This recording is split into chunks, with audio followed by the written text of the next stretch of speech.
j'ai vécu cette expérience en 1968. J'avais à peu près 26 ans à l'époque. J'ai mis au monde ma petite fille. Et donc, 3 semaines après l'accouchement, j'ai fait une très très grave hémorragie. Il était resté du placenta. Et on a dû me faire une hystérectomie d'urgence, c'est-à-dire l'ablation de l'utérus. Et donc, pendant cette opération, eh bien, je ne sais pas si c'est au début, au milieu ou à la fin, mais je me suis trouvée au plafond. Alors, comment c'est arrivé, j'en sais rien. Je n'ai pas du tout le souvenir d'être sortie de mon corps, puisque maintenant on parle beaucoup de sensations de sortie de corps, mais pas du tout. Je me rappelle simplement que tout ce qui était moi, mon essence quelque part, se trouvait au plafond et je voyais de tous les côtés à la fois et j'éprouvais un sentiment mais incroyable, mais de me sentir exister au-delà de mon corps, quoi, tout simplement. Alors je me suis regardée parce que j'étais jeune à cette époque-là et bon, tout le monde, on a la jeunesse pour soi, quoi. Mais là, j'étais étendue sur la table d'opération. J'étais cadavérique avec des tuyaux dans le nez, enfin, etc. Et je me suis regardée, je me suis dit, qu'est-ce que t'es moche, ma fille. Mais ça n'avait déjà plus d'importance parce que c'était ce corps-là, ça aurait pu être moi, ça aurait pu être quelqu'un d'autre, ça n'avait plus d'importance. Et je me rappelle aussi que le chirurgien disait au personnel médical, vite, allez chercher un flacon de sang. L'aide-soignante ou l'infirmière revenait avec un flacon de sang. Tout de suite après, il fallait qu'elle retourne en chercher un autre. Puis à un certain moment, j'ai entendu le chirurgien qui a dit « Elle me pète entre les mains ». Mon mari m'avait dit « T'en fais pas, ça va bien se passer, on t'attend dans la salle d'attente ». Je pense à lui tout bêtement et flac, je me trouve dans la salle d'attente de l'hôpital et je prenais conscience de traverser les murs. Mais ça allait à une grande vitesse, je n'avais même pas le temps de ralentir quoi que ce soit. Je crois qu'on ne se pose même pas des questions, ça se fait, c'est tout. Je ne savais même pas le chemin qu'il fallait emprunter pour y aller. Et voilà que uniquement en pensant à mon mari, je m'y trouve. Et surtout, là je vois que vous me regardez par exemple, donc vous me voyez. Tandis que là, moi je regardais mon mari, je regardais mon beau-père. Mais vraiment, je prenais conscience qu'il ne me voyait pas. Alors qu'est-ce que j'ai fait? J'allais à droite, j'allais à gauche, je faisais des coucous. À certains moments, j'ai mis même ma main sur l'épaule de mon beau-père et ma main a traversé son corps. Là, je me suis dit, mais qu'est-ce qui t'arrive, ma fille? Je ne comprenais pas. Et surtout, c'était que tout en ayant le sentiment d'être moi, mais c'est comme si, dans le corps énergétique, spirituel, qu'importe le mot dans lequel j'étais, c'est comme si je prenais plus d'espace que dans mon corps actuel. Et je me rappelle être rentrée dans le cœur de mon mari. Je ne veux pas dire par là que j'étais dans son cœur, physique, non. Je veux dire que je savais tout ce qu'il pensait. Je lui ai reproché de ne pas s'être fait du souci pour moi pendant le temps où il était donc dans la salle d'attente. Et puis, mes beaux-parents, ma belle-mère était chez moi quand je suis partie à l'hôpital. Et j'avais 2 petits-enfants, ma belle-mère devait s'occuper de l'aîné qui avait 22 mois. Je lui avais dit, vous savez maman, si je ne suis pas rentrée demain, surtout donner le déjeuner de mon petit garçon, non pas à midi, mais à 11h30, parce que bon, les mamans, on se rend compte, on est près des enfants, on sait leur cycle. À midi, il piquait du nez, il avait déjà sommeil. Et je pense à mes enfants, et sans avoir eu le sentiment de sortir de la salle d'attente de l'hôpital ou de parcourir un trajet, je me suis trouvée chez mes beaux-parents. Je suis rentrée dans la salle d'opération vers les 12h30, donc il était plus tard que ça. Et donc ma belle-mère était en train de lui donner son repas et lui piquait du nez dans son assiette. Et je n'ai pas pu m'empêcher de me dire, mais pourtant je lui avais dit, mais sans méchanceté, parce que bon, la matinée avait été donc bien perturbée par moi. Et je pense à mes parents, et je me trouve chez mes parents. Maman est en train de dire à papa, oh là là là là, dans quel état elle doit être Nicole, parce que Michel lui avait apporté le matin tout un drap maculé de sang qu'on m'avait mis entre les jambes quand je suis allée à l'hôpital. Et donc, ma maman avait très très peur, quoi. Et papa disait vite, j'avais encore un petit frère de 11 ans, on va l'accompagner à l'école pour être là quand Nicole se réveillera suite à son opération. Donc, plus tard, bien plus tard, quand j'en ai discuté avec papa et maman, ils m'ont confirmé que c'était vrai. Alors après, je ne sais pas, je me suis trouvée dans un abîme de ténèbres, de silence. C'était C'était le néant à l'échelle universelle. Et là, pour la première fois, je me suis dit, ça y est, ma fille, tu es morte.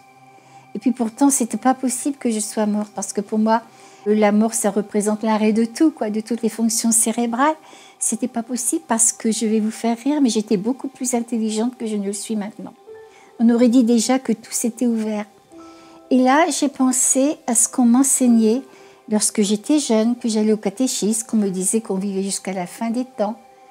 Et une panique m'a pris. Et au loin, j'ai vu une pointe d'aiguille de lumière, simplement ça, une toute petite étoile. Et là, j'étais propulsée à toute vitesse vers cette étoile. Je voyais comme des formes. Ça donnait la forme d'un tunnel, mais c'était peut-être la vitesse qui faisait ça, je ne sais pas. Mais ce que je me rappelle, c'est que la lumière a pris tout l'horizon. Et je suis rentrée dans la lumière et c'est le plus beau moment de ma vie. Parce que je rentrais dans un océan d'amour pur. Je me rappelle une fois, il y avait un psychiatre qui m'a dit « Mais je suis toujours très émue par les personnes qui parlent de la lumière, de la façon dont elles en parlent, parce qu'on sent une émotion. Et moi, je me demande si ce n'est pas qu'elles ont manqué d'amour en étant jeunes, si ce n'est pas une compensation. » Moi, je dis tout le temps que je souhaite à toutes les personnes d'avoir des parents comme j'ai eu, quoi, parce que j'étais loin de manquer d'amour. Au contraire, ils m'en ont donné tout plein, moi et mes frères, quoi. Mais là, je ne sais pas vous dire, cet amour-là, c'est un amour qui comble, qui restaure. On devient amour, tout simplement. On devient amour. Et j'étais dans une plénitude de paix, de compréhension, je ne peux pas vous expliquer. Dans cet état-là, dans cette lumière-là, j'ai su que j'étais éternelle et que je vivrais toujours. On le sait, voilà, c'est comme ça. Je prenais conscience du mot « je suis ». C'était comme si j'étais unie à la vie qui était partout dans l'univers, que je devenais cette vie-là et qu'il n'y avait que ça, quoi. Et je me rappelle que j'ai vu des êtres qui m'ont accueillie. Ces êtres-là, dans mon cœur, je les appelle des guides. Ils voyaient en moi comme un livre ouvert. Je ne voulais leur montrer que les bons aspects de mon caractère, mais je savais qu'ils savaient tout de moi. Je me suis trouvée dans un jardin. C'était magnifique. Bien sûr, il y a des beaux parcs sur la terre. Bon, là, mais là, je voyais le sacré de la vie parce que, par exemple, un brin d'herbe, je voyais les molécules de vie dedans. Je me suis assise près d'un ruisseau, mais c'était de la lumière d'eau. Je regardais des fleurs, il y avait d'autres couleurs plus pastel. Les sons devenaient couleurs, les couleurs devenaient sons. Il y avait une unité dans tout ça. Et c'est ça, je me rappellerai toujours cette expérience sous la forme d'amour et d'unité. Il y avait une unité incroyable. Et je ne me sentais pas plus importante qu'une goutte d'eau, qu'une fleur. Voilà, j'étais la vie, c'est tout. Et je me suis dit, mais qu'est-ce qu'on fait le contraire sur la terre? Parce que quand on a quelqu'un, un membre de notre famille qui s'en va, quoi, c'est la désespérance. Mais si on pouvait savoir qu'il retrouve là cette plénitude de la vie, quoi, hein, ou qu'il est en chemin pour rencontrer ça. Et j'ai vu mon petit frère. Alors là, mes parents avaient perdu un petit bébé de 7 mois. J'avais 11 ans quand il est décédé. J'étais sa petite maman. Je l'adorais, ce petit enfant-là. Et de l'autre côté, bien sûr, quand je pensais à lui, je pensais toujours à lui comme au petit bébé qu'il était à 7 mois. Mais là, je vois un adolescent irradiant de lumière qui vient vers moi et je sais de façon certaine que c'est mon frère. Alors, évidemment, quelquefois, ça peut paraître incohérent parce que je me rappelle que dans la salle d'attente de l'hôpital, j'avais voulu rassurer mon beau-père. J'avais été près de lui, j'avais mis ma main sur son épaule et ma main avait traversé son corps. Tandis que là, je me suis retrouvée dans les bras de mon frère. Il était solide et moi aussi. On ne peut pas l'expliquer autrement que d'une reconnaissance d'âme à âme. Et je me rappelle lui avoir dit, mais si papa et maman te voyaient, mais tu te rends compte quel bonheur que ça serait? Alors il m'a dit qu'il nous avait toujours guidés, toujours suivis, toujours aimés. J'étais même extrêmement émue de la qualité de son amour. Parce que nous, sur la terre, bien sûr, je symbolise, mais quand on aime, bon, allez, je te donne mon cœur et puis on tend la main pour avoir autant, quoi. C'est le propre de l'amour humain, tandis que là, il nous aimait pour ce que nous étions, mais sans exigence, sans égoïsme, sans rien du tout. Et j'ai rencontré le frère de mon mari, Jacques. Mon mari, à 14 ans, a perdu un frère de 25 ans qui s'était noyé. C'était un drame, surtout chez ma belle-mère. Moi, je ne le connaissais pas puisque nous nous sommes fréquentés et mariés bien après. Je ne le connaissais que sur photo et il était là. Il m'a montré les circonstances de son décès. Combien mes beaux-parents en avaient souffert, ma belle-mère en particulier. Et je revois encore le moment où le docteur est venu lui annoncer le décès de son fils et le cri qu'elle a fait, quoi.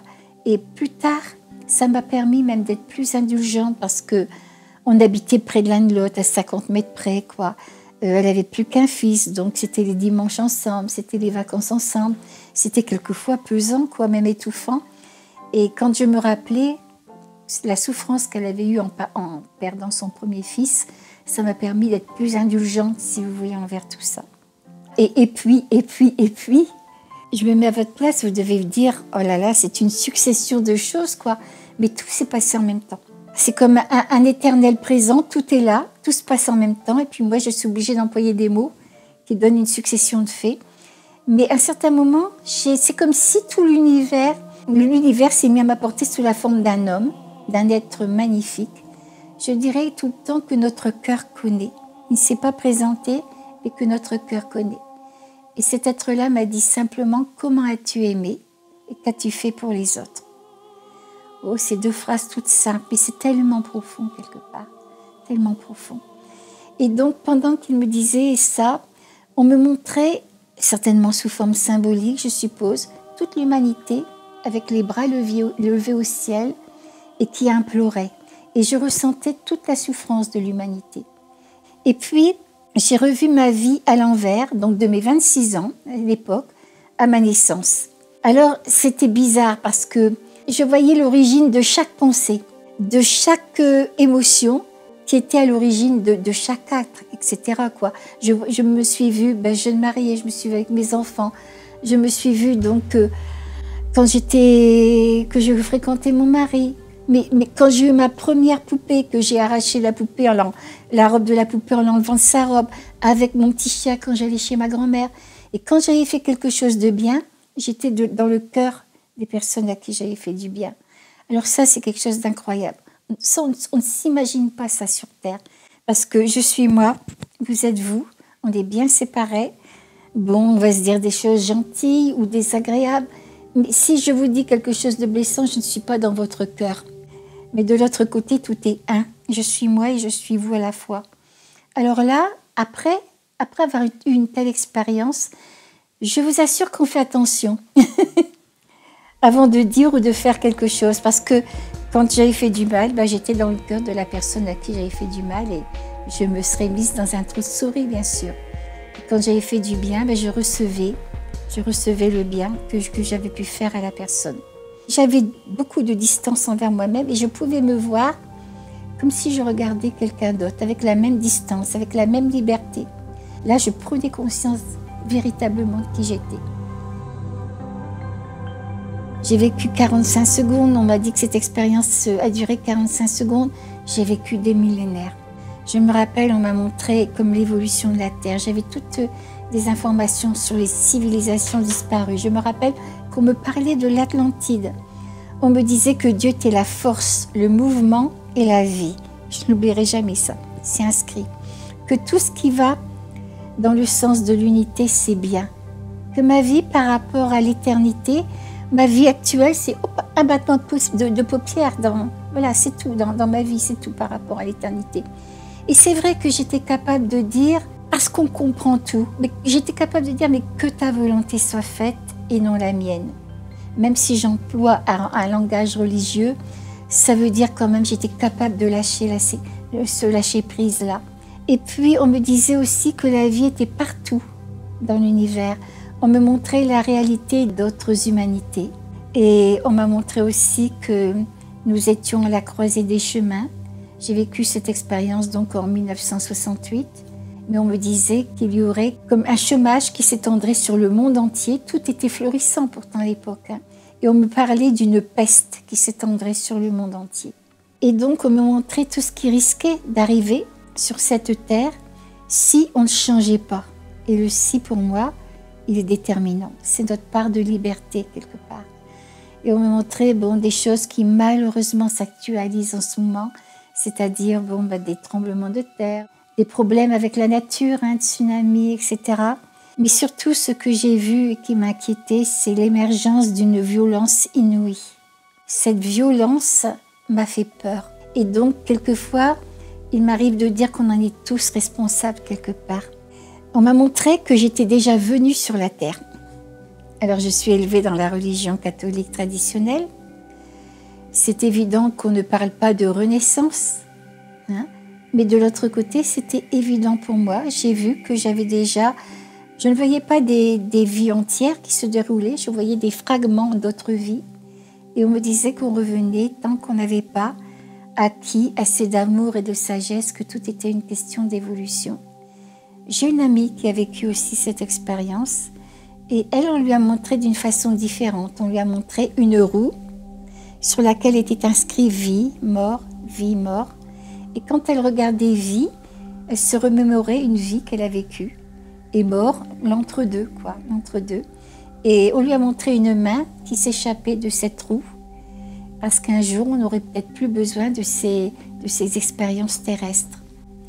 On m'a montré que mes beaux-parents, qui avaient à peu près le même âge, et ma grand-mère à 3 ans près, on m'a montré que lorsqu'ils partiraient sur la terre, ce serait tous les 3 presque en même temps. Et dont 2 à 3 semaines d'intervalle. J'avais dit ça à mon mari. J'avais dit, tu sais, je ne me rappelle plus qui partira premier, second, troisième, mais ils partiront à 3 semaines d'eux. Alors le 27 janvier 81, un mardi, mon grand-père nous quitte. 3 semaines après, un mardi, c'est ma grand-mère. Et dans le courant de l'année suivante, c'était ma belle-mère.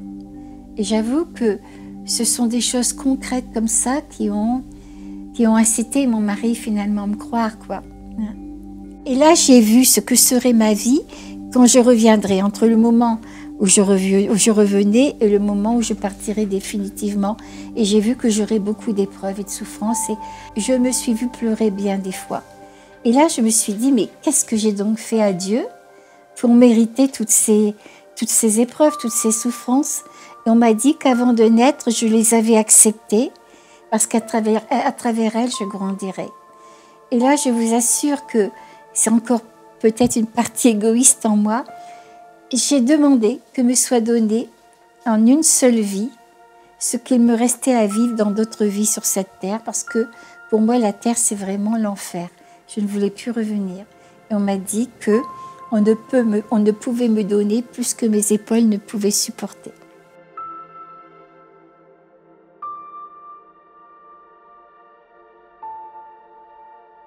Non, je me demandais ce qu'il m'arrivait.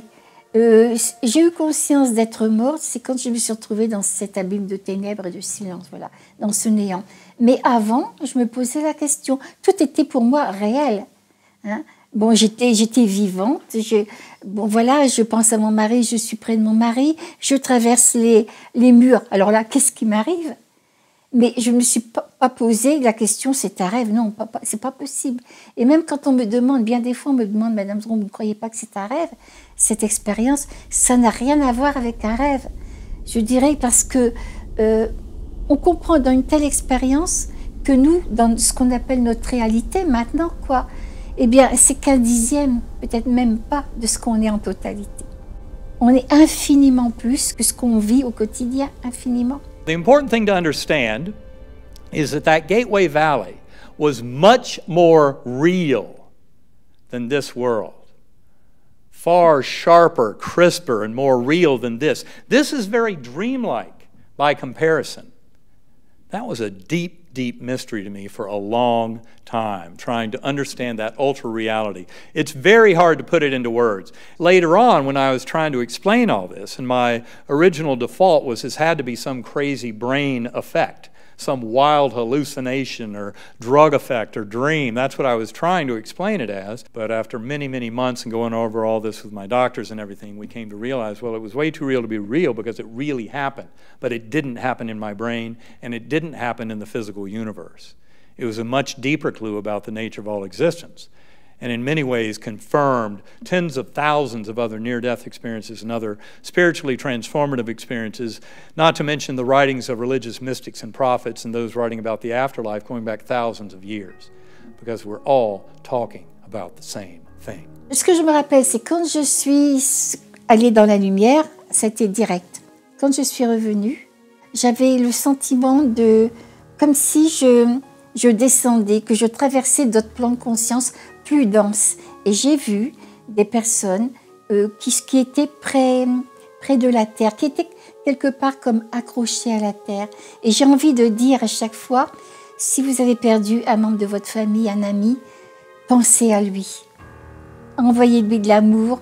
Dites-lui à cette personne-là, surtout si elle ne croyait en rien, hein, dites-lui qu'on l'attend de l'autre côté. Voilà. Et pour moi, l'important, ce n'est pas, vous voyez, de parler de cette expérience pour dire, voilà, j'ai fait ça. Il y a des millions de personnes qui ont vécu cette expérience. Mais parce que j'espère que cette expérience, elle peut éveiller les gens. Il y a un sens, il y a un but. Notre venue sur la terre correspond à quelque chose, quoi.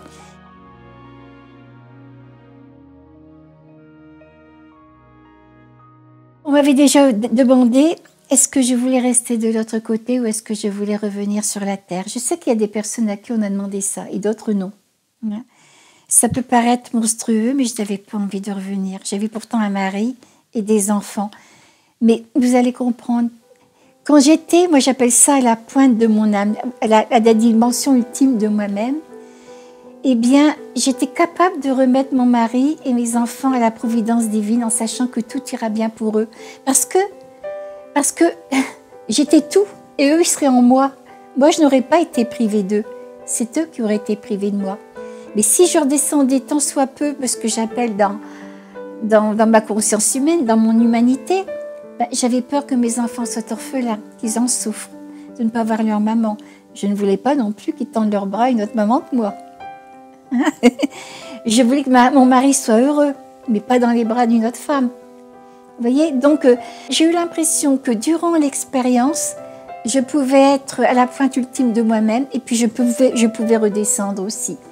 Et donc on m'a dit que puisque je voulais revenir, je reviendrais, mais que j'oublierais beaucoup de choses parce qu'il le fallait. Je me suis dit, ils veulent que j'oublie beaucoup de choses. Je vais faire en sorte de m'en rappeler. Mais pourtant, quand je me suis réveillée, c'est comme un grand voile, vous savez, qui vient tout obscurcir. Eh bien, j'ai pratiquement tout oublié. Je ne me rappelle que des miettes. C'est frustrant. C'est frustrant parce que quand on se trouve à la croisée des chemins, par exemple, quand on a un conflit particulier, qu'est-ce que ça serait valorisant de se rappeler, pas seulement par égoïsme pour soi-même, mais comment faire dans telle situation pour que ça soit profitable pour tout le monde. J'aurais bien aimé non pas me rappeler toute la sagesse du monde, mais ce qui m'était nécessaire dans cette vie-là, et ce qui était nécessaire au mien, mais non. Voilà, j'ai oublié. Je me rappelle que quand j'ai rentré dans mon corps par la tête, et j'ai réintégré mon corps comme on rentre dans une chaussée. C'est peut-être pas tellement poétique, mais j'ai eu cette impression-là. Et on a dû me donner une paire de claques. Le chirurgien, plus tard, m'a dit, on a dû vous réveiller en urgence pour telle et telle raison que j'ai oubliée. Je me rappelle que lorsque je me suis réveillée, j'avais dans les oreilles une musique d'une beauté. C'était magnifique. C'est une musique à pleurer d'amour pendant longtemps, et même encore maintenant. J'ai recherché dans les classiques ou dans la musique sacrée quelque chose qui pourrait correspondre à ça, jamais. Mais à l'arrière-plan de ça, il y avait une paix, une plénitude. J'avais le sentiment de ramener un instant d'éternité que j'aurais voulu garder en moi. Mais bon, il y a certainement la souffrance. J'avais quand même été ouverte du nombril au pubis, j'avais 24 attaches. Tout ça, ça s'est réveillé. Est-ce que c'est ça qui a fait que l'expérience est partie? Est-ce qu'il le fallait? Pour une raison que j'ignore. Voilà, je ne me rappelle que des miettes, mais je dis quand même merci. Merci à la providence divine de m'avoir fait vivre cette expérience parce que je sais que la mort n'existe pas. Je sais que la vie, elle a un sens. Et quel sens, mon Dieu! Qu'on a à grandir dans l'amour, dans la sagesse, dans la fraternité. Et pour moi, c'est une richesse incroyable.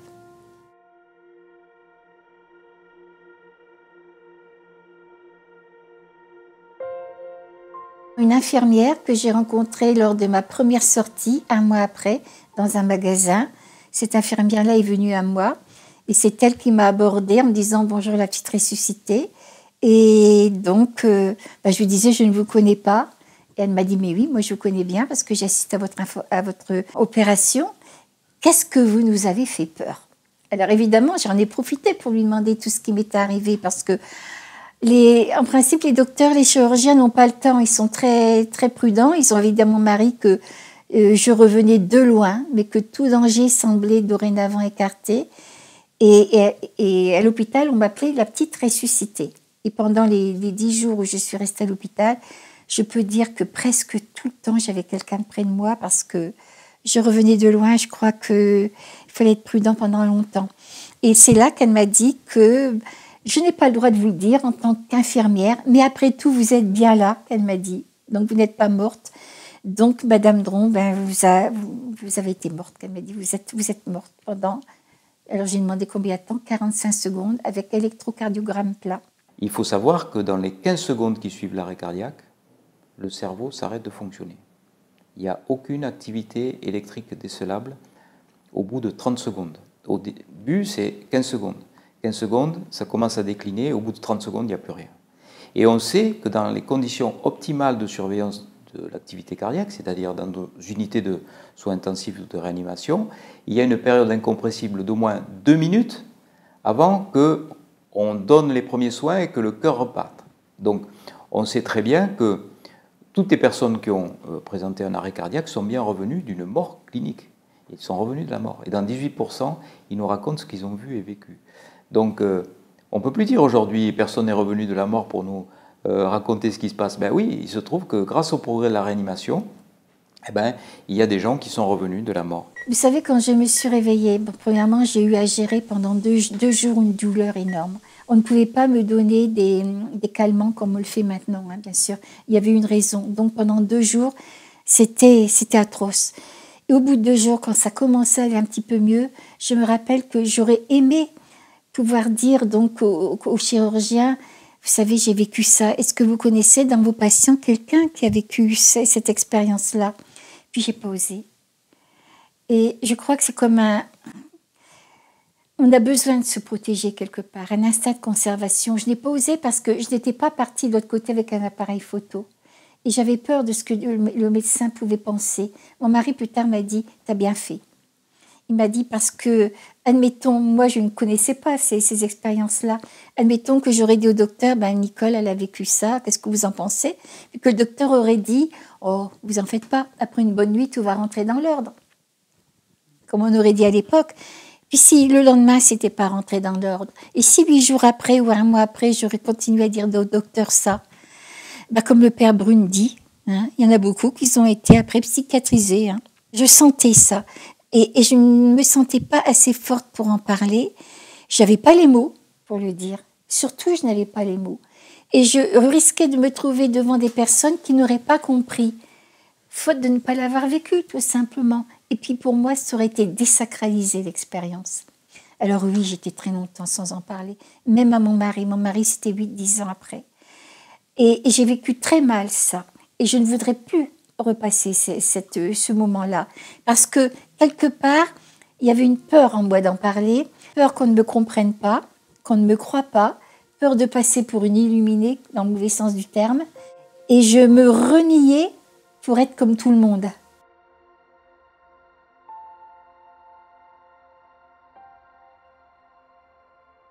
Ah mais moi je vivais avec, mais je la trahissais quelque part, parce que j'avais peur, je la trahissais. Puis un jour, j'ai dit non, ma fille, tu ne peux plus continuer à renier cette expérience-là. Je vais même vous dire une chose, je crois qu'on peut mourir de se trahir. On peut en arriver à en mourir physiquement, parce qu'on ne peut plus vivre dans une plénitude totale, c'est pas possible. Et un jour, je me suis dit, je ne peux plus continuer à vivre comme ça. J'ai commencé à en parler à mon mari et à maman. C'était à l'époque à peu près où on avait un ami qui est décédé à 40 ans de la maladie de Hodgkin. Et j'ai commencé à en parler là. Et puis après est sorti le livre « La vie après la vie » du docteur Moody. Je me rappellerai toujours du jour béni où je suis allée donc à la maison de la presse de ma ville pour acheter un livre pour mes enfants qui faisaient des études. Et là, il y a presque un livre qui m'est tombé des mains. Je vois qu'il y a une centaine de personnes, on parlait d'une centaine de personnes, je crois, qui qui ont vécu cette expérience comme je l'ai vécue. J'ai senti une émotion qui m'a pris. Je l'ai payée tout de suite en sanglotant, en espérant qu'on ne me voit pas.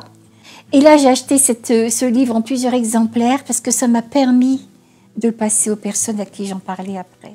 Mais le plus difficile, c'est de ne pas trouver les mots pour en parler. Si vous aimez la musique, je vais vous dire, oh là là, j'ai été voir un beau programme de Bach ou de Mozart ou de Mendelssohn, ce que vous voulez. Si vous saviez ce que c'était beau.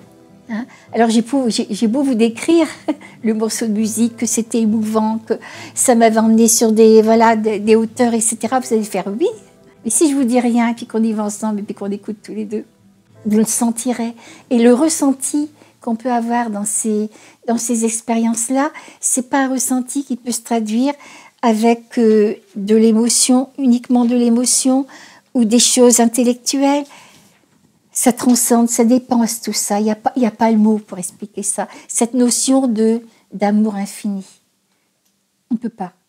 On devient amour, mais on ne peut pas le dire. Cette notion de paix, cette notion de connaissance, cette notion de temps, qu'il n'y a plus de temps, qu'on est dans un éternel présent quelque part, on ne peut pas. Et alors, cette notion d'unité, où il n'y a plus vous et moi et vous, mais on est tous un quelque part. Et on communique de l'intérieur. Il n'y a plus les corps qui séparent. Comment dire ça? Là, vous m'écoutez, mais il faut le ressentir. Et de l'autre côté, on le ressent. On le ressent totalement. Mais on ne peut pas le dire. C'est une souffrance, vous savez, de ne pas pouvoir expliquer ça.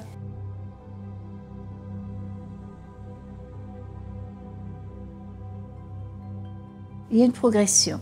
Au départ, c'était fermé. Au départ, quand il m'était demandé d'en parler dans des associations, par exemple, d'aide aux familles en deuil, et la majorité, disons 95%, c'était des femmes. Hein? Le mari venait comme si la femme, vous savez, le tirait comme un petit gamin, quoi. Et donc, oui, oh là là, et puis c'était catalogué, c'était pas scientifique, ça ne pouvait pas être reproductible. Voilà. Puis après, tout doucement, peut-être grâce aux personnes qui ont osé en parler, vous savez, parce qu'au départ, c'était kamikaze quelque part que d'accepter de participer à une émission radiophonique ou à une émission de télévision, parce qu'on était démontés quelque part. Mais peut-être que ça a fait son chemin, et peut-être qu'aussi, on parle de nouvelles vibrations qui sont déversées sur la Terre. Hein, peut-être que tout ça fait que les gens s'éveillent. Les gens s'éveillent et moi j'ai vu quand même une progression énorme depuis une dizaine d'années, mais c'est incroyable. Et ça me réjouit tellement le cœur que maintenant je me dis, je peux mourir maintenant. Parce que j'ai le bonheur d'avoir vu cette évolution, quoi. Je ne pensais pas voir ça, je ne pensais pas. Alors au départ, quelquefois, j'étais impatiente entre nous parce que, est-ce que c'est l'anesthésie qui fait ça? Est-ce que ce sont les endorphines ou le plus de gaz carbonique ou le moins d'oxygène? Et je me disais, mais combien de temps on va tourner en rond comme ça? Et puis, ça a évolué et maintenant, on en arrive au domaine de la conscience. Et là, ça s'ouvre. Le milieu scientifique a commencé à s'intéresser. Et je me rappelle surtout du cardiologue Pim van Lommel, quand il a dit que la conscience n'était pas le produit du cerveau, mais pouvait être délocalisée du corps humain. I'm a cardiologist, so I had the privilege to have patients who survived cardiac arrest. Started out of curiosity to ask patients who survived a cardiac arrest if they could remember something of this period of unconsciousness. And then, to my big surprise, within 2 years, out of 50 patients I asked, 12 patients told me about the near-death experience. And that's the moment my scientific curiosity started to grow, because according to our current medical knowledge, it's impossible to experience consciousness during cardiac arrest when circulation and breathing have ceased. So this is how it started for me.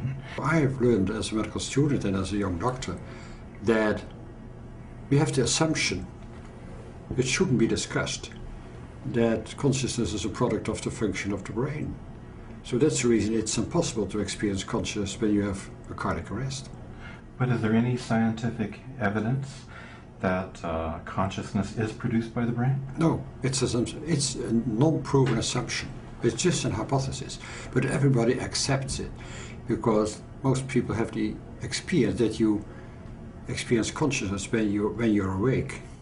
As neuroscientists see activities in neuroimaging techniques, they believe that they see something which could be the consciousness. No neuroscientist on earth can give you the first sentence, not even a sentence, to explain how the physical brain might create consciousness. And it's not because we haven't done enough research.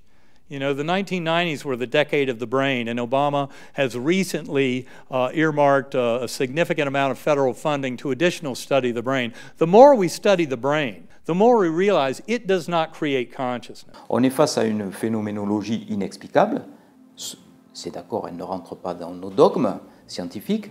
Qu'est-ce qu'on fait? Il ne faut pas rejeter toutes ces expériences, il ne faut pas rejeter tous ces témoignages. C'est un prétexte un peu court, en disant qu'on ne comprend pas, donc on exclut. Il faut au contraire proposer un autre modèle. Le modèle que je propose sera valable et valable jusqu'à ce qu'un autre phénomène vienne le contredire. Voilà, je crois que c'est comme ça qu'on doit avancer quand on est un scientifique. Et je dis qu'aujourd'hui, il n'y a aucune explication rationnelle, matérialiste à ces expériences et qu'il faut donc changer de modèle de pensée, changer de modèle d'explication de la conscience. On va dire les cerveaux du corps sont des magnifiques machines pour recevoir la conscience. La conscience est comme une substance invisible qui remplit l'univers. Les physiciens quantiques disent sans la notion de conscience, on ne peut pas comprendre comment fonctionne l'univers. Les physiciens les plus modernes, qui ont des prix Nobel de physique. Donc la conscience, finalement, c'est quelque chose d'extérieur au cerveau. Le cerveau a besoin de la conscience pour vivre, mais la conscience n'a pas besoin du cerveau pour vivre. On prend souvent l'image du fait que le cerveau, c'est comme un poste de télévision qui peut recevoir la conscience, la traiter aussi un peu à sa manière et lui renvoyer de l'information, donc interagir avec la conscience. Alors qu'est-ce qui se passe quand un poste de télé dysfonctionne? On ne peut plus capter la conscience. Par contre, la conscience existe toujours, c'est-à-dire que les chaînes continuent d'être émises par les stations, il y a des ondes dans l'air, mais simplement le poste ne peut plus les recevoir. Et dans les expériences de mort imminente, par exemple, le cerveau ne fonctionne plus, alors que la conscience n'a jamais été aussi performante. Et c'est possible parce que les gens ne sont plus dans leur corps, donc ils sont dans la conscience hors corps, donc dans la conscience beaucoup plus large. Moi, je dis que nous, on se connaît très mal. On a un corps physique, on dépend de nos 5 sens, et puis c'est tout. Mais on n'est pas que ça. Sur un autre plan, on est infiniment plus, et donc on a plein de possibilités. Si le corps arrive à vivre à d'autres fréquences, il n'est pas étonnant qu'on ait des expériences qui correspondent à des facultés qu'on a sur d'autres plans. Bon, le danger, le grand danger dans tout ça, c'est d'expérimenter de telles expériences simplement pour dire j'ai vécu ça, j'arrive à faire ça, vous voyez ceci. Là, c'est encore l'ego. Là encore, c'est l'ego qui s'accapare de ça. Alors que si ça arrive comme ça, spontanément, ou si c'est parce que c'est à cause d'une ouverture de conscience ou alors d'une évolution spirituelle où des possibilités nous sont données, mais qu'on ne va pas s'accaparer pour autant, ça fait partie des justes choses, quoi. Tout le monde, on a un jour ou l'autre, il nous arrive quelque chose dans la vie, un rêve prémonitoire, n'importe quoi. Tout le monde, on a ça. Mais j'aime pas le mot pouvoir, je préfère faculté. Il m'arrive d'avoir des rêves prémonitoires. Il m'est arrivé d'entendre une fois au fond de mon cœur, Jésus que ma joie demeure. La chanson Jésus que ma joie demeure quand j'ai perdu vraiment des êtres chers et que j'étais vraiment dans l'affliction. Ça arrive des choses comme ça. Il y a des moments, oui, ça arrive. Mais pour moi, le plus grand des dons, la plus grande des facultés, c'est de pouvoir aider l'autre à s'éveiller, tout simplement. On est à des millions de personnes à avoir fait cette expérience-là. Je pense que c'est pas pour rien. Je pense qu'il faut avoir le courage d'en parler maintenant. Il faut transmettre ça en vue d'un éveil spirituel. Parce que de l'autre côté, cette expérience, c'est la vie. Et la vie, c'est l'amour. Et je suis persuadée qu'il n'y a qu'une chose dans l'univers, qu'il n'y a qu'une énergie, c'est l'amour. Et si on ne passe pas par l'amour, on va à la catastrophe.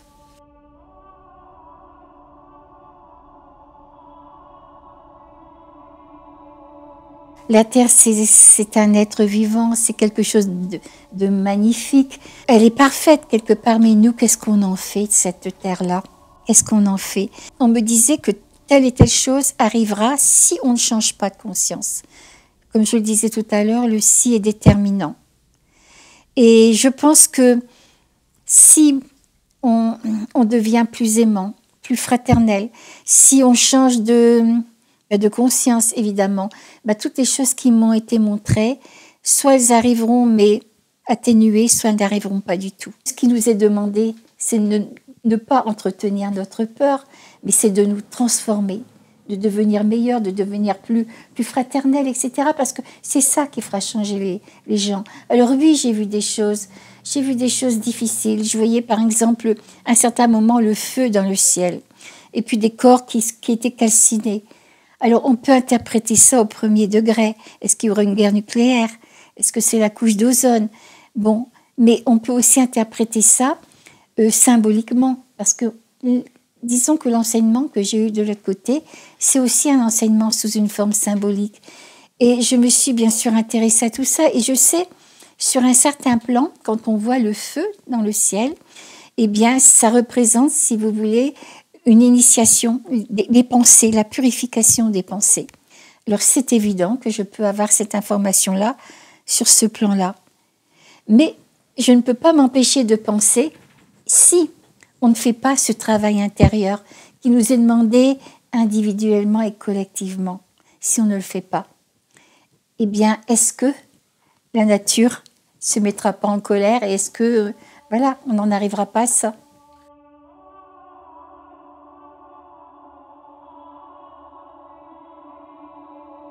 Moi, j'ai été élevée dans la religion catholique traditionnelle. Bon, je dis tout le temps que cette expérience n'a rien enlevé au trésor que peut avoir ma propre religion, mais je ne me sens plus limitée par le fait, hors de l'Église, point de salut, par exemple, quand on va dire des trucs comme ça, pour moi, ça n'a pas de sens.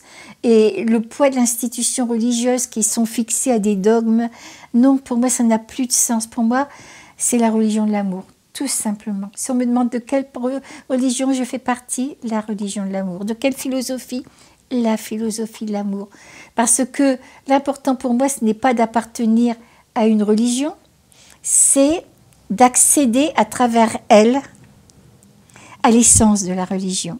Et cette essence-là, eh bien, c'est quand c'est la chenille qui devient le papillon. Il faut emprunter ce sentier-là de transformation. Et cette essence-là, on la retrouve dans tout. Cette plénitude, ce qu'on peut appeler Dieu, cette vie, ben c'est comme la sève de l'arbre. Et puis l'arbre, elle a différentes ramures, différentes branches. Et puis ça va dans tout, quoi. Et nous, on cloisonne ça. Je sais très bien que c'est peut-être confus ce que je dis, mais au point de vue absolu, on est parfait, on est des êtres magnifiques. Et quelquefois, je m'insurge contre certains prêtres. Attention, je respecte toute ma tradition religieuse, hein. Il y a des trésors là-dedans, mais quand j'entends des prêtres dire qu'on est des pauvres pécheurs, hein, voilà, j'ai plutôt envie qu'on dise aux enfants, mais vous êtes magnifiques, vous avez toute la force en vous pour traverser toutes les situations, quoi.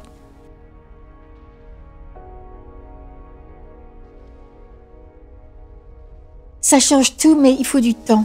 Ça change tout parce que c'est un bouleversement intérieur. On a besoin de temps pour, c'est pas le mot maîtriser ça, non, mais pour digérer tout ça. Et en plus, on ne peut en parler à personne. C'est une solitude totale, hein. Et si l'initiation, ça comprend la solitude, on peut dire qu'on y passe vraiment. C'est la solitude totale. Alors tout change. Par exemple, vous regardez une émission de télévision. Vous vous rendez compte que, ça y est, c'est encore la guerre, c'est encore la violence, c'est encore ceci, c'est encore cela. Où est-ce qu'il y a la beauté que j'ai rencontrée de l'autre côté? Où est-ce qu'il y a cette paix-là? Voilà, il y a un tel décalage entre cette plénitude d'un côté et cette violence sur la terre qu'on a envie de dire, mais ne regardez pas ça autour de soi. Et on est obligé de se taire en plus, parce que bon, on se rend très bien que ça serait mal compris. Alors oui, il y a, et puis on se dit, bon, ben, aussi bien dans l'éducation nationale, dans les sciences, dans les arts, partout, s'il y avait un petit peu plus de fraternité, s'il y avait un petit peu d'amour dans tout ça, qu'est-ce que ça changerait? Alors pendant longtemps, on vit avec une espèce d'impuissance, vous voyez? Puis après, on ose en parler aux autres, puis après, on devient un petit peu soi-même, et après, on s'aperçoit que les choses tout doucement, si nous, on se change intérieurement, il y a un fossé. Au départ, on aurait envie que les autres changent, on aurait envie que les autres comprennent et se changent. Puis après, on s'aperçoit que c'est pas possible. Et alors, on se retourne vers l'intérieur et on apprend tout doucement à être vigilant vers soi-même. Tiens, je me suis encore mis en colère aujourd'hui. Hein, et prendre de la distance. Et puis on se change intérieurement. Alors oui, tout ça, c'est le départ d'un grand chemin, ce que j'appelle la voie, qui n'est pas une voie religieuse, qui n'est pas forcément une voie philosophique, une voie spirituelle, c'est simplement la voie de la transformation. C'est vraiment, et je vais même jusque dire, je douterais de quelqu'un qui dirait avoir fait cette expérience si elle ne découle pas sur un désir de comprendre et de se transformer. Apprendre à aimer et apprendre à être soi-même. Moi, on m'a demandé à aimer. Mais pas aimer de cette manière sur la terre où quand on aime, il y a une grande part d'égoïsme, de jalousie, voilà. Mais savoir aimer peut-être à cette dimension de l'univers, savoir aimer l'autre tel qu'il est, même s'il ne nous satisfait pas entièrement, savoir voir quelquefois dans l'autre qu'il est en devenir. Ça n'a pas empêché, vous savez, après, de traverser des épreuves douloureuses, d'être déçu par certaines personnes, d'avoir vraiment des maux de cœur intenses. Mais je me dis, je ne peux pas fixer une personne parce qu'elle a fait ça aujourd'hui. Parce qu'elle est en devenir, tout simplement.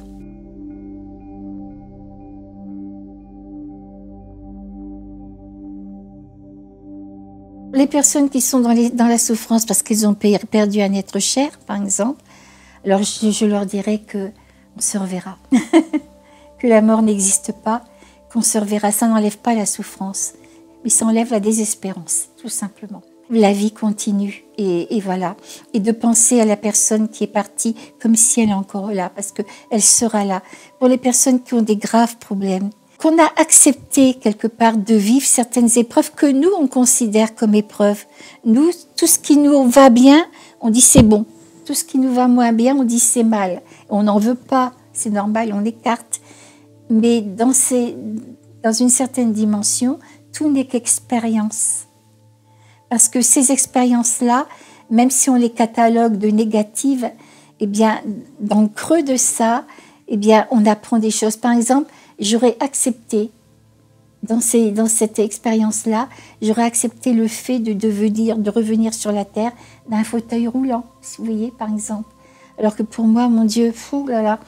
Eh bien, parce que à travers ces épreuves-là, j'étais capable de voir quelles qualités j'allais pouvoir développer. Ici, sur la Terre, nos critères du bonheur, c'est aimer et être aimé, c'est être en bonne santé, ne pas tendre tout le temps la main financièrement, etc. quoi. De l'autre côté, les critères du bonheur, c'est redevenir ce qu'on est, cette plénitude qu'on est. Et donc, si on a des manques d'amour, si on a des lacunes, des faiblesses, etc., c'est voilà. Et on comprend que les expériences qu'on vit sur la Terre, ça nous permet justement de grandir dans l'amour, de développer des forces qu'on n'a pas. C'est complètement différent. Alors j'ai envie de dire à ces personnes-là, voyez plus loin que les propres problèmes actuels. Voyez ce que ça va développer en vous. Ils ont simplement compris comment il fallait se comporter sur cette planète pour être dans le bonheur inconditionnel de l'autre côté.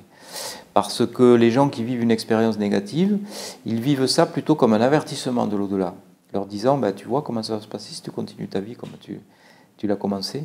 Donc les gens sont transformés, ils se détachent des valeurs matérielles de cette planète et puis ils veulent donner de l'amour aux autres, donc ils veulent aider les autres, ils vont dans des œuvres caritatives, humanitaires, ils sont vraiment tournés vers les autres.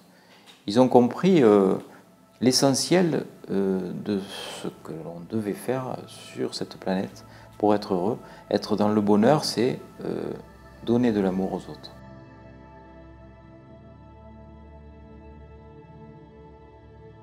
Si on accepte le concept des renaissances, c'est pas la première fois qu'on vient sur Terre, on a certainement un acquis, un passif, etc. Et admettons que nous soyons une note de musique. Quand on vient au monde, on est cette note de musique qui va attirer tout ce qui est en harmonie avec elle. Et ça, disons, ça sera notre destin. Parce que la vibration qu'elle est, cette note de musique-là, c'est nous. Et c'est le résultat de nos vies antérieures. Ça va attirer le destin qui nous correspond. Admettons que nous soyons un enfant turbulent, un enfant caractériel, etc. bon, il va automatiquement, c'est pas difficile de prédire que dans sa vie, il aura des problèmes avec ses parents, les enfants à l'école, sa femme, etc. Bon. Mais si quelqu'un, s'il prend conscience de ce qu'il est, si on lui fait faire du judo, par exemple, ainsi on le remet dans certains rails, etc., on lui apprend à développer plus de compassion et tout, il n'aura plus besoin des mêmes expériences, de la même dureté de certaines épreuves. Et moi, je dis que tant qu'on est dans l'ego, parce que quand on vient sur la Terre, si on était parfait, on ne viendrait plus, on ne serait plus là. Chacun, on a une part d'ego. Tant qu'on est dans l'ego, oui, on est sous la loi du destin. Mais quand on prend conscience de qui on est, qu'on essaye de s'améliorer, tout doucement, on quitte la loi du destin pour entrer dans la loi de la grâce. Et on arrive à ne plus, l'ego, comment le destin n'est plus aussi contraignant. On finit un jour par partir du destin. Parce qu'on fait un travail intérieur, on devient moins égoïste, on fait attention à qui on est, on devient plus aimant, etc. Donc on change notre vibration intérieure. Donc notre vibration intérieure, eh bien on change notre destin. Quand on a une pensée d'amour, de compassion, voilà, et le sentiment qui va avec, bien sûr que tout nous arrive parce qu'on l'a pensé et qu'on l'a ressenti, c'est évident.